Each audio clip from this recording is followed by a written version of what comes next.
आज हम सिर्फ कॉमर्शियल कोल माइनिंग के लिए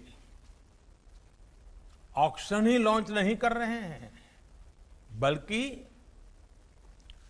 कोल सेक्टर को दशकों के लॉकडाउन से भी बाहर निकाल रहे हैं।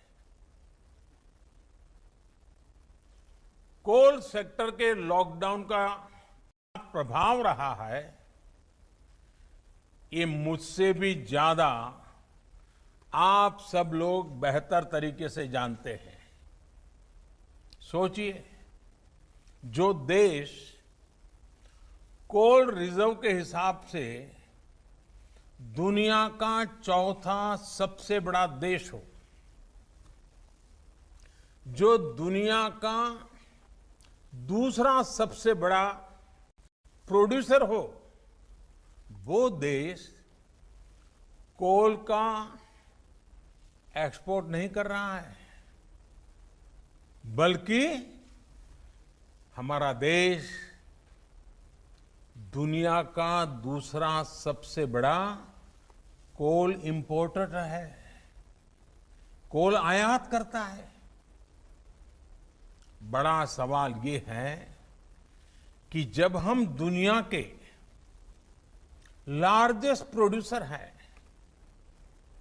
एक प्रकार से लार्जेस्ट प्रोड्यूसर के जो मेन ग्रुप हैं, हम उसमें से एक हैं। अगर ये सच्चाई है तो हम लार्जेस्ट एक्सपोर्टर क्यों नहीं हो सकते? और ये हम सबको अपने आप को पूछना है। और यही सवाल मेरे आप सभी को और करोड़ों भारतीयों के मन में भी हमेशा उठता रहा है। साथियों, हमारे यहां दशकों से यही स्थिति चल रही थी। देश के कोल सेक्टर को कैप्टिव और नॉन कैप्टिव के जाल में उलझा कर रखा गया था। इसको कंपटीशन से बाहर रखा गया था। ट्रांसपेरेंसी की एक बहुत बड़ी समस्या बार बार सामने आई है। ईमानदारी से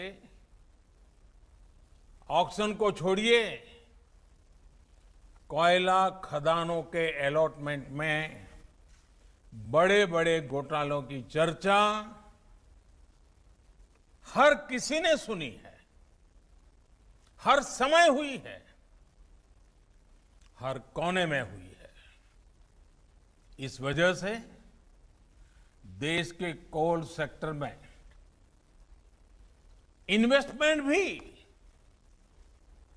कम होता था और उसकी एफिशिएंसी भी हमेशा सवालों के घेरे में रहती थी। कोयला निकलता किसी राज्य में था, जाता सैकड़ों किलोमीटर दूर किसी अन्य राज्य के पावर प्लांट के लिए होता था, जबकि वे राज्य के पावर प्लांट्स कोयले का इंतजार करे रह जाते थे। यानी काफी कुछ मिसमैनेज था, अस्त व्यस्त था। साथियों, साल 2014 के बाद इस स्थिति को बदलने के लिए एक के बाद एक कई कदम उठाए गए। जिस कोल लिंकेज की बात कोई सोच नहीं सकता था, वो हमने करके दिखाया। ऐसे कदमों के कारण कोल सेक्टर को मजबूती भी मिली।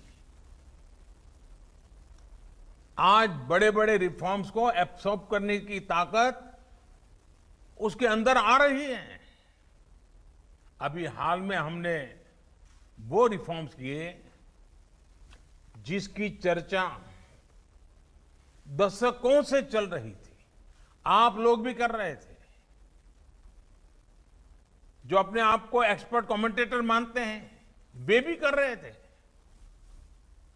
अब भारत ने कोल और माइनिंग के सेक्टर में कंपटीशन के लिए, कैपिटल के लिए, पार्टिसिपेशन और टेक्नोलॉजी के लिए पूरी तरह से